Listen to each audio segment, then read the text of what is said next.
Sejarah Prancis dimulai pada zaman besi, yang menjadi tanah Prancis saat ini merupakan tanah yang pada zaman itu disebut oleh bangsa Romawi sebagai Galia. Pasukan Romawi di bawah pimpinan Julius Caesar menaklukkan sisa daerah Gaul dalam Perang Galia yang terjadi tahun 58 sampai 51 sebelum Masehi. Di akhir kekuasaan Kekaisaran Romawi, daerah Gaul kemudian diserang dan menjadi tempat migrasi oleh suku Franka Jerman di abad ke-5 yang menyebabkan berakhirnya dominasi kaum Franka di wilayah ini selama ratusan tahun setelah kematian Raja Daire Kapetian pada tahun 1328. Terjadi krisis yang menyebabkan serangkaian pertempuran antara Wangsa Valios dan Wangsa Plantagenet. Pertempuran antara dua wangsa ini disebut pula dengan Perang 100 Tahun, yang dimulai pada tahun 1337. Pertempuran antara Valois dan Plantagenet berakhir dengan kemenangan di tangan Valois pada tahun 1453. Keturunan dari keluarga Bourbon menang dalam pertempuran tersebut dan kemudian mendirikan dinasti Prancis Bourbon. Kerajaan kolonial yang berkembang mendunia kemudian terbentuk pada abad ke-16.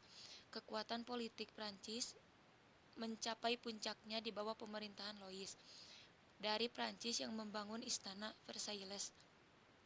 Di akhir abad ke-18, kerajaan dan institusi terkait yang berkuasa digulingkan oleh Revolusi Prancis. Prancis kemudian mengalami perubahan rejim setelah kalahnya Napoleon dalam peperangan era Napoleon.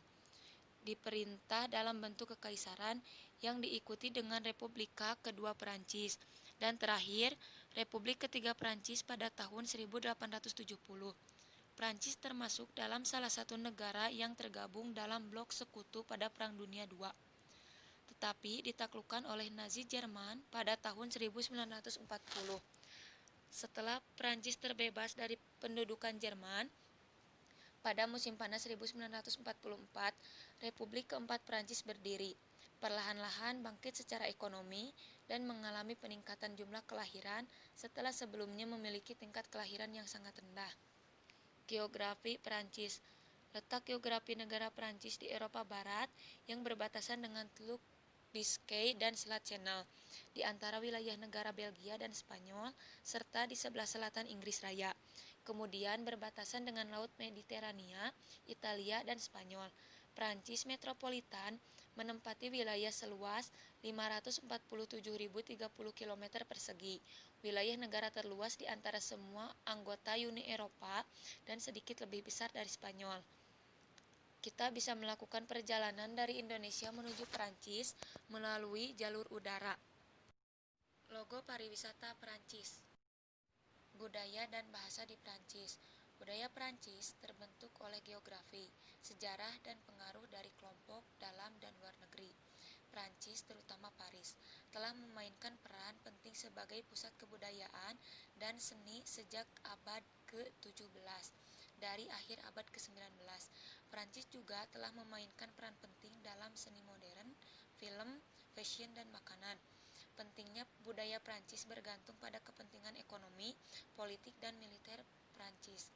Bahasa Prancis adalah salah satu bahasa paling penting dari kelompok bahasa Roman, setelah bahasa Spanyol dan bahasa Portugis. Bahasa Prancis merupakan bahasa yang paling banyak dituturkan ke-11 di dunia. Beberapa destinasi wisata yang terkenal di Prancis. Yang pertama ada Menara Eiffel. Menara ini telah menjadi ikon global Prancis dan salah satu struktur terkenal di dunia. Yang kedua ada Arc de Triomphe de Toilette, atau biasa dikenal sebagai Arc de Triomphe, adalah monumen berbentuk pelengkung kemenangan di Paris yang berdiri di tengah area Place de Toilette. Yang ketiga ada Istana Versailles.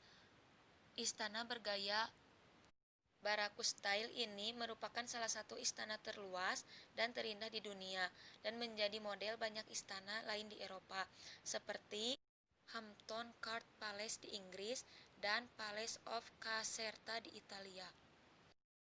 Yang keempat ada Rue du Faubourg, adalah sebuah jalan yang terletak di arrondissement ke-8 Paris, Prancis. Dan yang terakhir ada Verdon George, adalah ngarai sungai yang terletak di Prancis Tenggara. saja sih hal menarik yang ada di Prancis? Yang pertama, Prancis menggunakan nuklir sebagai pembangkit listrik. Yang kedua, peringkat 17 di dunia dalam pengurangan karbon dioksida. Yang ketiga, produsen film terbesar kedua di dunia.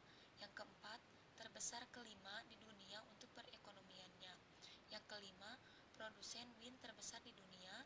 Yang keenam, bir lebih mahal dibandingkan wine. Ketujuh, peringkat ketujuh negara sadar lingkungan.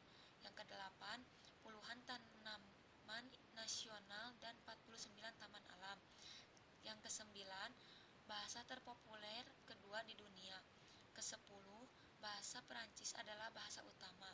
Yang kesebelas, patung Liberty Amerika Serikat, hadiah dari Perancis. Yang kedua belas, Menara Eiffel. Dan yang terakhir, Perancis merupakan negara wisata. Beberapa souvenir khas Prancis. Yang pertama, ada miniatur Menara Eiffel. Yang kedua, macarons. Yang ketiga, ada coklat Prancis. Yang keempat, ada carambars. Yang kelima, baret. Keenam, keju Prancis. Ketujuh, Prancis soup. Dan yang terakhir ada eau de toilette. Itulah sekilas info yang dapat saya sampaikan. Thank you for watching and see you next video.